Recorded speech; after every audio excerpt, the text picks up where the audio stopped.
Bakit ngayon mo lang sinasabi ang lahat ng to sa akin? Ang bigat-bigat pala ng dinadala mo. Ang laki ng problema mo. I could have done something to help you. How? Wendy, ang gulo-gulo ng buhay niyo nun.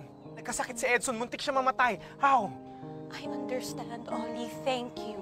Pero kinakabahan ako dyan sa balak mo. Kakalabanin mo ang pinaka-makapangyarihan na tao dito sa Milagros. At matutumbahin ko siya gamit ang anak niya. Hindi lang si Jasmine, pati si Father Alfred.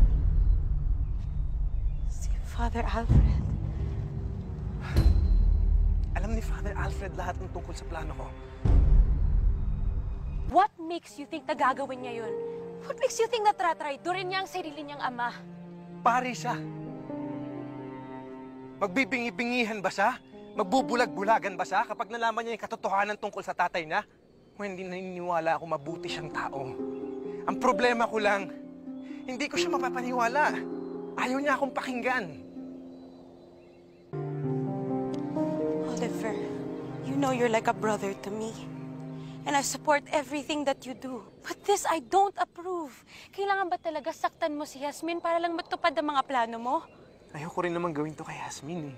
Kaso lang wala na ako ibang maisip na paraan para mapagalaw ko si Father Alfred laban kay Leo Valderrama. Oliver, inaamin ko, ayoko si Jasmine para sa'yo. Pero mabait siya. Madasalin, malapit sa Diyos. Hindi ka pa naawa sa kanya. Wendy, please. No, stop. Pero babae rin ako. Alam ko ang mararamdaman ni Jasmine pag nalaman niyang niloloko mo lang siya para sa mga plano mo. Ikaw, anong gagawin mo pag may gumawa nun sa akin? Wendy, please. Please, just... Oliver, baka naman may ibang paraan. Makahanap tayo ng ebidensya. Kung hindi ebidensya, witness. Ibang mga tao na agrabyado din ni Gov.